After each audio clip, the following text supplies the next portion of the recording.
Hello friends, आज हम मध्यकालीन भारत के इतिहास के बारे में पढ़ेंगे। इसमें सबसे पहले आज हम देखेंगे अरब आक्रमण के बारे में।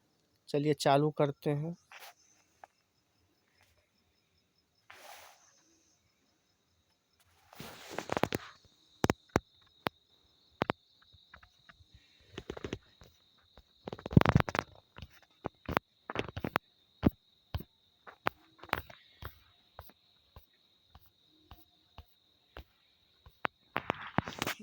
भारत पर अरबों के आक्रमण। मोहम्मद बिन कासिम के नेतृत्व में अरबों ने भारत पर पहला सफल आक्रमण किया था। अरबों ने सिंध पर 712 ईस्वी में विजय पाई थी। तो अरबों ने सिंध पर कब विजय पाया था? 712 ईस्वी में। अरब आक्रमण के समय सिंध पर दाहिर का शासन था। जब अरब आक्रमण हुआ था उस समय सिंध पर किसका शासन था? दाहिर का। भारत पर अरब वासियों के आक्रमण का मुख्य उद्देश्य था धन दौलत को लूटना और इस्लाम धर्म का प्रचार प्रसार करना। तो भारत पर जब अरब वासियों का आक्रमण का मुख्य कारण ही था धन दौलत को लूटना और इस्लाम धर्म का प्रचार प्रसार करना। महमूद गजनवी 932 ईस्वी में अल्पतगीन नामक एक तुर्क सरदार गजनी साम्राज्य की स्थापना की। तो गजनी साम्राज्य की स्थापना किसने किया था? अल्पतगीन नामक कहाँ एक तुर्क सरदार था जिसकी राजधानी गजनी थी। अल्पतगीन के मृत्यु के पश्चात कुछ समय तक गजनी में पृथ्वीगीन ने शासन किया। इसी के शासनकाल 972 से 977 ईस्वी में सर्वप्रथम भारत पर आक्रमण किया गया। प्रथम तुर्क आक्रमण के समय पंजाब में शाही वंश का शासन था। उसका शासक जयपाल था। तो प्रथम तुर्क आक्रमण के समय पंजाब में किस वंश का शासक था? शाही वंश का। और उसका शासक कौन था? जयपाल था। अल्पतगीन का गुलाम तथा दामाद सुबुक्तगीन 977 ईस्वी में गजनी की गद्दी पर बैठा।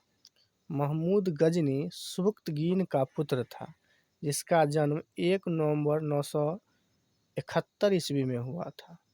तो महमूद गजनी का जन्म कब हुआ? 1 नवंबर 971 को। अपने पिता के काल में महमूद गजनी खुरासान का शासक था। अपने पिता के काल में महमूद गजनी किसका शासक था? खुरासान का। महमूद गजनी 27 वर्ष की अवस्था में 928 ईस्वी में गद्दी पर बैठा। महमूद गजनी कब गद्दी पर बैठा? 998 ईस्वी में। बगदाद का खलीफा अल आदिर बिलाह ने महमूद गजनी के पद को मान्यता प्रदान करते हुए उसे यमीन उद दौला तथा यमीन उल मिलाह की उपाधि दी। महमूद गजनी ने भारत पर 17 बार आक्रमण किया था। महमूद गजनी ने भारत पर कितने बार आक्रमण किया? 17 बार। महमूद गजनी के भारतीय आक्रमण का वास्तविक उद्देश्य था धन की प्राप्ति। महमूद गजनी का भारत पर आक्रमण का मुख्य उद्देश्य था धन की प्राप्ति। महमूद गजनी एक मूर्ति भंजक आक्रमणकारी था। महमूद गजनी ने भारत पर प्रथम आक्रमण 1000 ईस्वी में किया तथा पेशावर के कुछ भागों पर अधिकार करके वह अपने देश लौट गया। महमूद गजनी ने 1001 ईस्वी में शाही राजा जयपाल के विरुद्ध आक्रमण किया था। इसमें जयपाल की पराजय हुई। महमूद गजनी का 1008 ईस्वी में नगरकोट के विरुद्ध हमले को मूर्तिवाद के विरुद्ध पहली महत्वपूर्ण जीत बताई जाती है। महमूद गजनी ने थानेसर के चक्र स्वामीन की कांस्य निर्मित आदमकद प्रतिमा को गजनी भेजकर रंगभूमि में रखवाया। महमूद गजनी का सबसे चर्चित आक्रमण 1025 ईस्वी में सोमनाथ मंदिर सौराष्ट्र पर हुआ था। सोमनाथ मंदिर पर आक्रमण कब हुआ था? 1025 ईस्वी में। इस मंदिर की लूट में उसने करीब 20 लाख दिनार की संपत्ति हाथ लगी। सोमनाथ की रक्षा में सहायता करने के कारण अल्हिंदवारा के शासक पर महमूद ने आक्रमण किया। सोमनाथ मंदिर लूट कर ले जाने के क्रम में महमूद पर जाटों ने आक्रमण किया और कुछ संपत्ति लूट ली थी। महमूद गजनी का अंतिम भारतीय आक्रमण 1027 ईस्वी में जाठों के विरुद्ध था। महमूद गजनी की मृत्यु 1030 ईस्वी में हो गई। सुल्तान की उपाधि धारण करने वाला पहला शासक महमूद गजनी था। सुल्तान का उपाधि धारण करने वाला प्रथम शासक महमूद गजनी था। महमूद के सेना में सेवंद राय एवं तिलक जैसे हिंदू उच्च पदों पर आसीन थे। तो महमूद के सेना में सेवंद राय एवं तिलक जैसे उच्च पदों पर आसीन थे। अलबरूनी, फिरदौसी, उत्तबी तथा फारूकी महमूद गजनी के दरबार में रहते थे। अलबरूनी, फिरदौसी, उत्तबी और फारूकी महमूद गजनी के दरबार में रहते थे। मोहम्मद गौरी।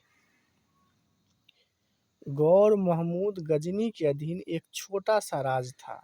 1173 ईस्वी में शहाबुद्दीन मोहम्मद गौरी गौर का शासक बना।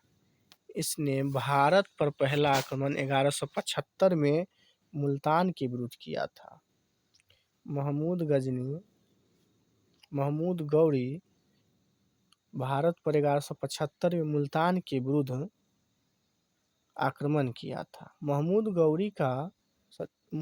गौरी का दूसरा आक्रमण 1178 में पाटन गुजरात पर हुआ।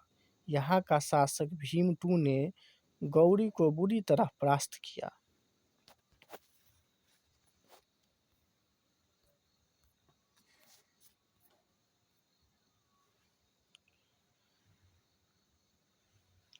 मोहम्मद गौरी भारत के विजित प्रदेशों पर शासन का भार अपने गुलाम सेनापति को सौंपकर गजनी लौट गया था।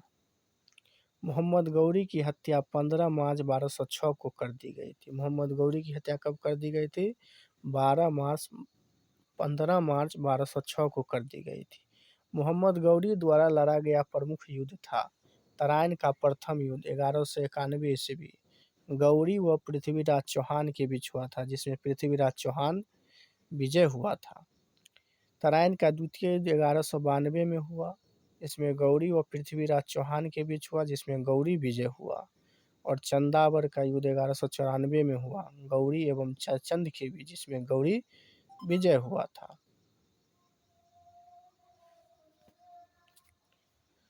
तराइन के प्रथम युद्ध में पृथ्वीराज चौहान का सेनापति स्कंद था।